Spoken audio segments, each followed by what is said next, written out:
कहानी बहुत दिलचस्प है नेताजी। जैसा कि आपके हर एक बात से कुछ युवाओं को सीखने को मिलेगा। आज के जो यूथ हैं उनके लिए आप प्रेरणा का एक स्रोत बने हुए हैं।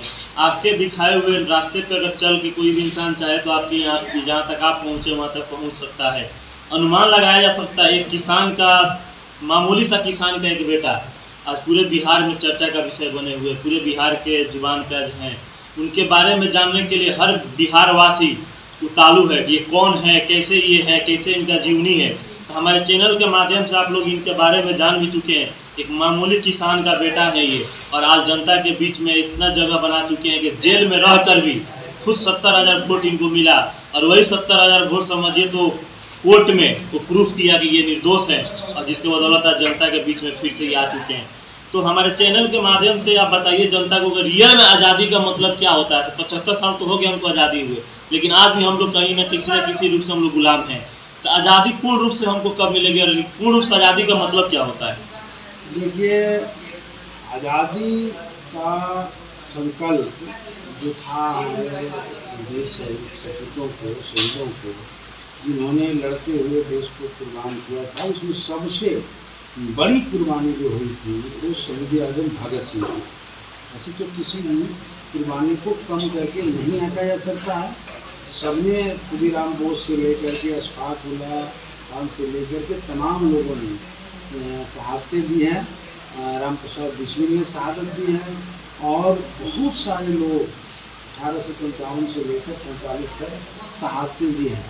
तो किसी के शहादतों को कम करके नहीं आंका जा सकता। सब हमारे लिए सम्माननीय हैं और हमारे लिए प्रेरणा के स्रोत हैं। लेकिन शहीद आजम भगत सिंह का मैं इसलिए कहना चाहता हूँ कि भगत सिंह की शहीद आजम इसलिए भी कहा जाता है कि उन्होंने जो आज़ादी की लड़ाई में जिस धारा के नेतृत्व में आगे बढ़ा वो एक उस पर एक किताब भी उन्होंने लिखी थी जेल के भीतर, कि वो कैसे आज़ादी चाहते हैं और उनका सपना क्या है।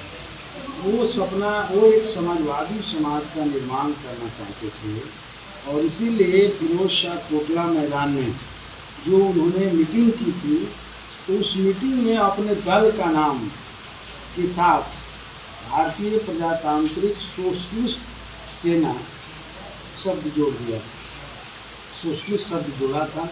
यानी वो एक समाजवादी समाज का निर्माण चाहते थे। और इसीलिए देखेंगे कि शहादत के कुछ देर पहले भगत सिंह जो किताब पढ़ रहे थे, वो किताब लेनिन की जीवनी थी। भगत सिंह लेनिन की जीवनी पढ़ते हुए उन्होंने यही कहा था कि हम लेनिन ने जिस तरीक़े से सोवियत संघ के सर्वहारा वर्ग का नेतृत्व करते हुए उन्हें असली आज़ादी दिला करके समाजवादी समाज का निर्माण किया है, हम भारत में भी नौजवानों को चाहते हैं कि आगे हमारे साथ और एक समाजवादी भारत का निर्माण करने में हमारा साथ दें। लेकिन अंग्रेज़ों को ये कबूल नहीं था।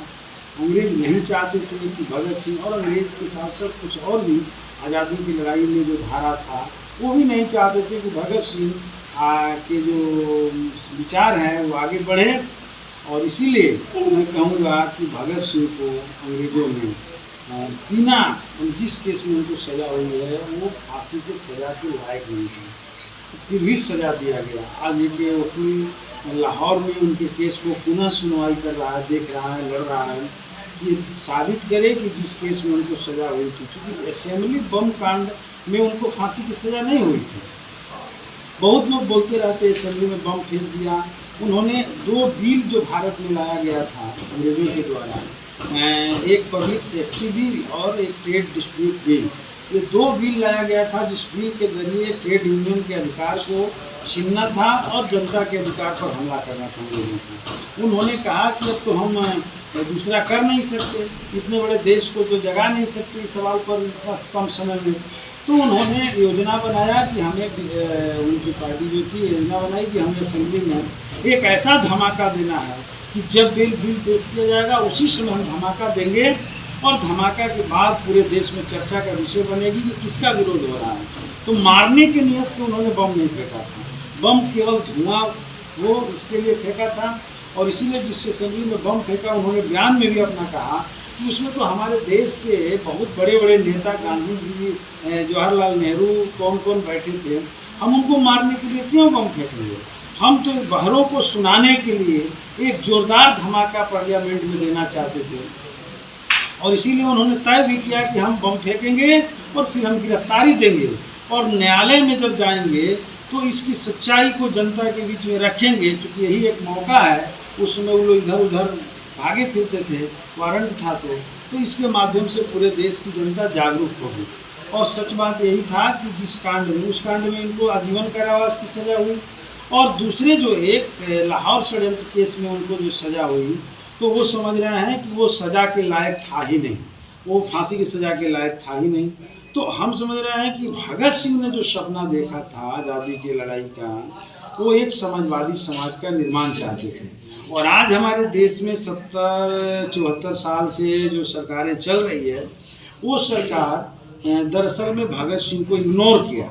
मैं किसी भी कार्यालय में भगत सिंह का तस्वीर नहीं देखता हूँ, सरकारी कार्यालयों में भगत सिंह के शहादत और जन्मदिन को सरकारी तौर पे घोषित भी नहीं किया गया, कोई मनाता ही नहीं है, बल्कि पब्लिक मनाते रहती है। तो इसलिए देश की आज़ादी की लड़ाई में जो कई धारा थे, उसमें सबसे महत्वपूर्ण जो धारा थी, जो सचमुच में समाज के निचले पायदान पर जीने वाले जो वर्गीय रूप से सर्वहारा लोग थे, उनके हाथ में राज सत्ता के कायम करने की बात भगत सिंह कहते थे, और ये लोग नहीं चाहते थे, इसलिए भगत सिंह को इग्नोर किया।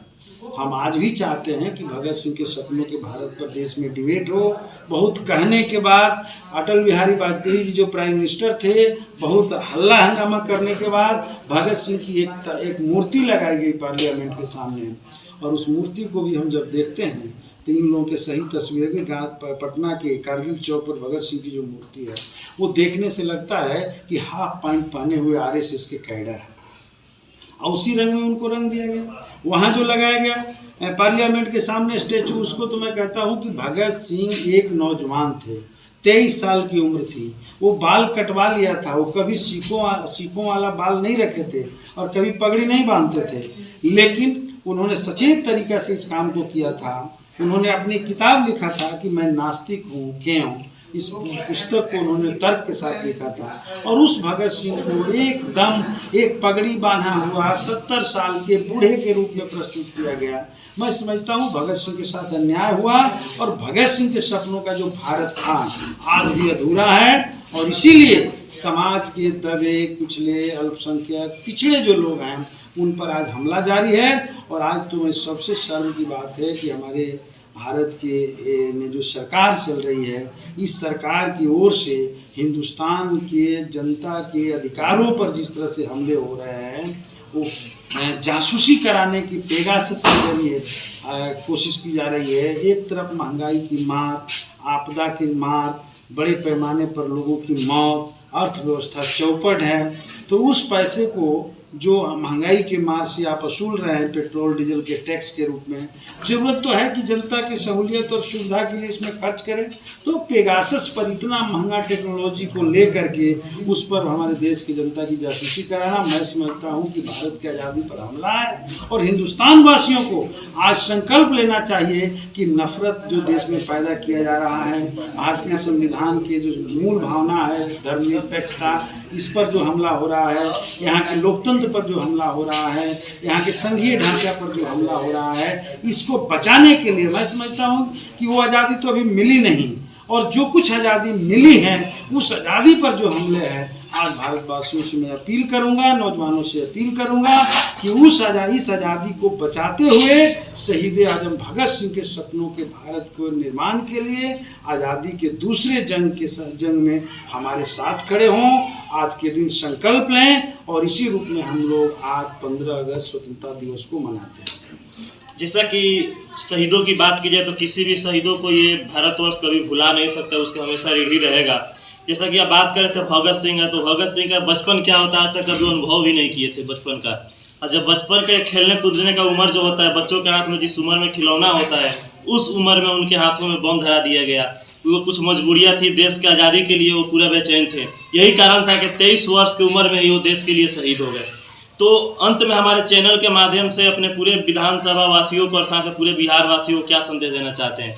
हम एक तो भगत सिंह को थमा दिया गया हथियार, ये कहना उचित नहीं मानता हूँ। भगत सिंह ने खुद बचपन में जब खेल रहे थे तो उनके दादाजी ने पूछा, क्योंकि सब लोग स्वतंत्रता संग्राम सेनानी थे, पूछा कि क्या कर रहे हो बेटा? तो कहे कि बंदूक की खेती कर रहे हैं, बंदूक बो रहे हैं। किस लिए भाई? अंग्रेजों से लड़ने के लिए।